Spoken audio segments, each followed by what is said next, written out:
Grenier, and today I'm going to show you how to make Cajun crawfish stuffed bread.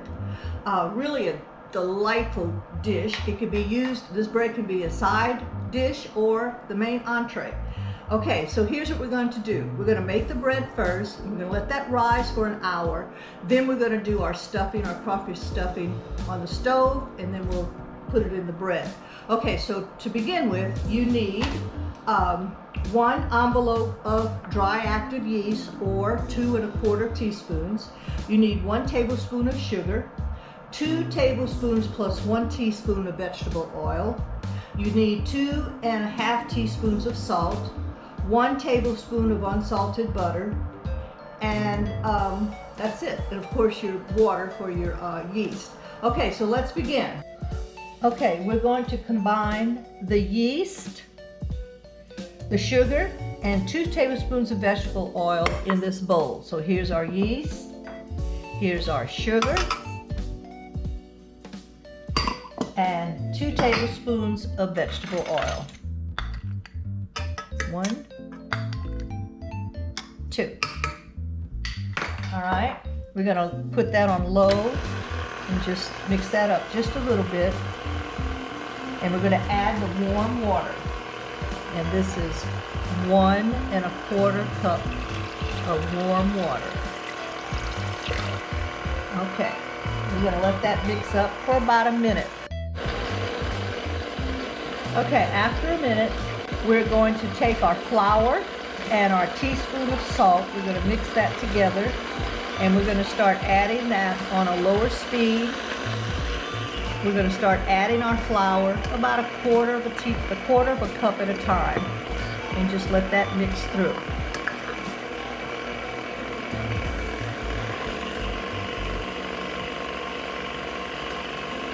And we'll go ahead and mix this a little bit each time, and then I'll just fast forward this so you can see the end.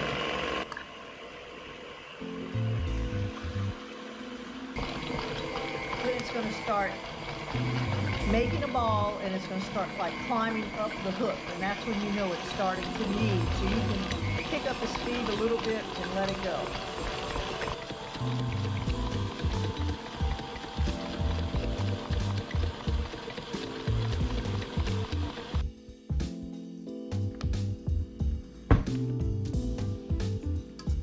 All right. Now you can feel this. It's pretty soft. Take it out of the bowl. Okay, we're going to take about a tablespoon of the oil, and we're going to go ahead and wipe the bowl down, and then we're going to take our our ball of dough. It feels really good, and we're going to plop it in the middle there. And then we're going to take some cling wrap, and we're going to cover our bowl. And we're going to let this sit for about an hour, okay? And it should double in size. Okay, so here's what you're going to need for your crawfish stuffing. First, and most importantly, you need a pound of crawfish tails. Now, the main thing that I want to stress here is that you want to get cleaned Louisiana crawfish tails. Do not buy the ones from China. These are better. They're more expensive, but they're better. Okay, so we're gonna do 1 bag of these. They're already cleaned. All we're gonna do is thaw them out. They were in the freezer. We're gonna thaw them out, and then that's gonna be ready. Okay, then next you need 1 tablespoon of red peppers chopped, 1 tablespoon of green peppers chopped. You need 1/2 teaspoon of cayenne pepper. You need sharp cheddar cheese grated, a pound of that, 1/2 pound of that, 1/2 pound of Monterey Jack cheese grated. You need 1 large egg, and you need salt and pepper and butter to saute your onions. And that's it. Okay, in order to make the filling, we're going to start off with melting our tablespoon of butter in a large skillet. We're going to add our onions. and bell peppers.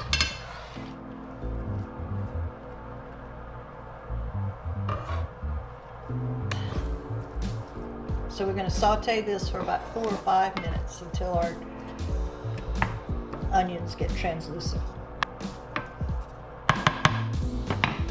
We're going to add our 1.5 teaspoons of salt and our cayenne pepper, which is 1/2 teaspoon.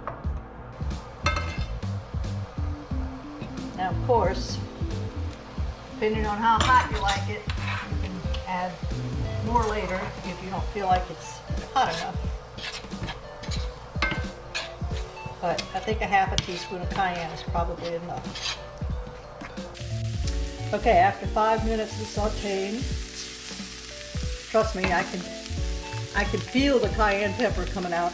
We're going to open up our bag of crawfish tails, and we're going to drop that into the skillet.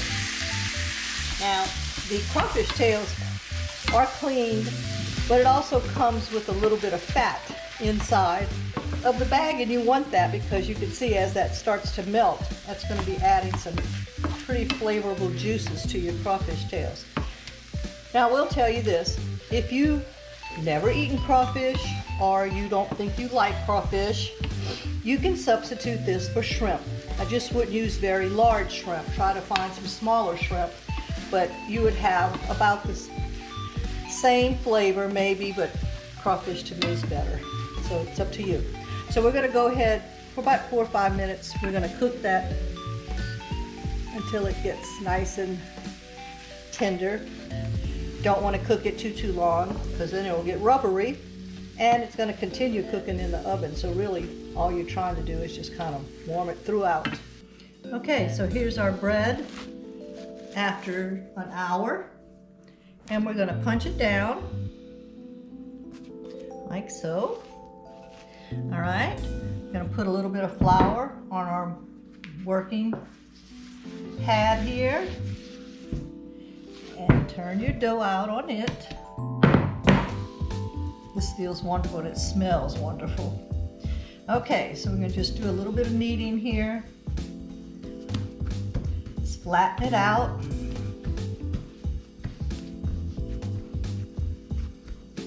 All right, put some flour down and then get your rolling pin. Do is roll this out to about a rectangle, about 15 by 20.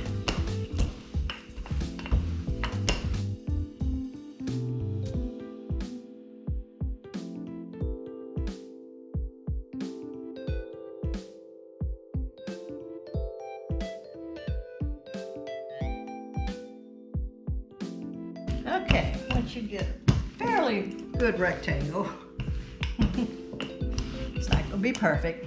All right. Now you're going to take your cheese, and remember you have mixed, you have cheddar and Monterey Jack with jalapeno. And you're going to take about half of your cheese and you're going to put it on the upper side, upper half of the rectangle, about half of it. Okay, and leave a border. You don't want it to go all the way to the edge because you're going to tuck that in. Okay, then you're going to take your cooled crawfish and you're going to dump that on top of the cheese. Like this.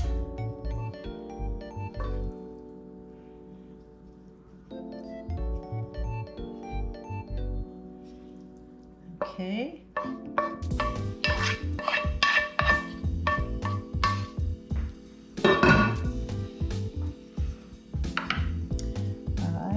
Once you get your crawfish in place, then you're going to add the rest of the cheese. So you're going to have a pretty good mound here. And the cheese is what's going to keep it all together where it won't be runny inside of your bread. All right, once you get all your cheese in, then you're going to take the bottom half and bring it up over the top half. And then just kind of pat it down. So we're going to take this and we're just going to kind of tuck it under Make a good loaf. Just tuck it all under like so.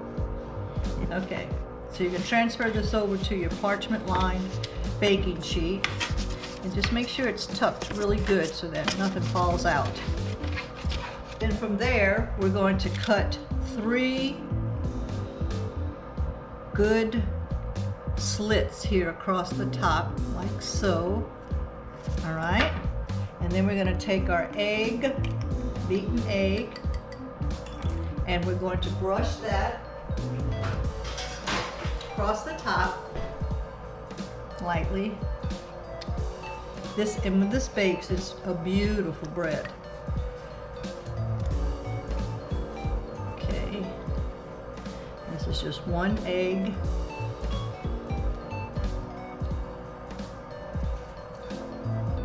All right, and then we're going to top it with a little bit of salt and pepper, and then we're going to cover it, and we're going to let it rise for about another hour. It'll double in size. So we'll put a little bit of salt and just a little bit of black pepper.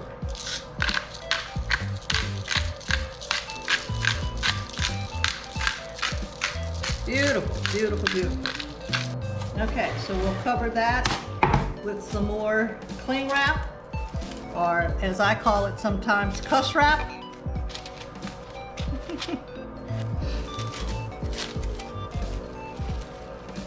And we'll let that sit for about an hour. Okay, so here's what our bread looks like after about 45 minutes, so you can tell it's definitely doubled in size.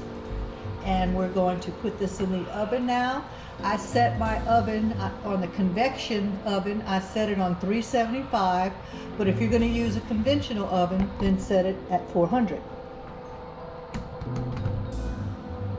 All right, so we're going to put this bread in our oven, and we're going to let it bake for about 25 minutes on convection and 30 minutes on conventional. Okay, so here it is after 20 minutes of being in the oven. So I'm going to slip it off of this pan and let it cool for just a bit before I slice it up. But it smells pretty scrumptious. Okay, before I cut into this luscious bread, I want to tell you that the recipe really calls for a half a teaspoon of cayenne pepper. I used a whole teaspoon. I probably won't regret it, but you need to start with the half. Okay, I'm also going to tell you something else. If you don't want to make the bread from scratch, you can do 2 things that will not taste quite the same, but it would still be good. You can buy the French bread loaf, the Pillsbury in the frozen department, and you can thaw it out and you can bake it regular. Or you can buy ready-made French bread and just slice it and take out some of the bread in the middle and then add your crawfish stuffing there. So that's 2 ways that you can cut the corner. But this bread is so easy to make. It may be time consuming. You might need to start early if you want it for lunch, or early afternoon if you want it for dinner, but it's not hard at all. So let's see what this looks like. Okay, so it's been sitting on this cooling rack and it's pretty warm to touch right now. So we're going to slide this over on the bread board, and I think I'll cut from this end. And you should cut into this. Now of course the end piece probably won't have any stuffing in it, and that's okay because a lot of people like to eat that part. Cheese just kind of oozes out. All right, so let's take this piece out. Okay, so you have some stuffing in there. Oh, this bread just smells so good.